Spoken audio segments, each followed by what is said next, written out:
បាទពុកម៉ែបងប្អូនបាទមកជួបខ្ញុំបាទទៀតហើយបាទពីការធ្វើម្ហូបម្ដងថ្ងៃនេះបាទហ្នឹងហើយថ្ងៃនេះយើងមានតកួននិងការខាត់ណាបាទចាប់ដើមដាក់ខ្លាញ់ដាក់បំពងខ្ទឹមក្តៅហើយយើងដាក់ដើមដាក់បន្លែដាក់អីយើងឆាគោជោគត្រឡប់រហូតដល់ពេលស្ពប់អស់បាទយើងចាប់ដើមព្រមម្ហូបដឹងម្ហូបអីបងប្អូនបាទម្ហូបខ្ញុំស្រួលរោទេបាទតែយើងដំបូងដាក់គ្រឿងសិនដាក់ទឹកត្រីដាក់ស្ករដាក់ប៊ីចេងបន្ទាប់មកយើងក៏ចាប់ដើមចូលត្រឡប់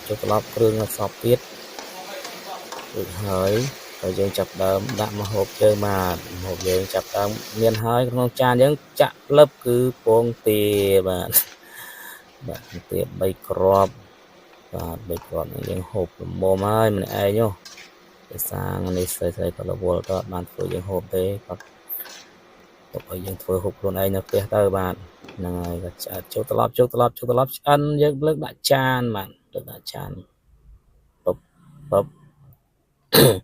ចឹងយើងចាប់ដើមលើកដាក់លើតុមកមានអីទេក្រៅពីឪឡឹកនិងឆាបន្លែមានស្ងោរមួយចានទៀតបាទអញ្ចឹងយើងចាប់ដើមហូបទៅបងប្អូនមកចាប់ដើមហូបជាមួយគ្នាបងប្អូនមកកឹបហ្នឹងហើយជាតិដោយសារហូបស្នាដៃយើងគឺមិនឆ្ងាញ់ក៏ឆ្ងាញ់ដែរបងប្អូនបាទអត់មានអីចេះធ្វើការតែប៉ុណ្្នឹងទេក្រៅជាងទៀននឹងឆាតែប៉ុណ្្នឹងឯងហើយអត់សូវបានហ៊ានថតចេញមុខទេឃើញតែកណាត់មាត់ដោយសារយើងធ្វើម្ហូបយើងថតពីមុខម្ហូបយើងអត់មានបង្ហាញរូបរាងយើងណាបាទអរគុណច្រើនបាទបាយមុខហូបមានតែប៉ុណ្្នឹង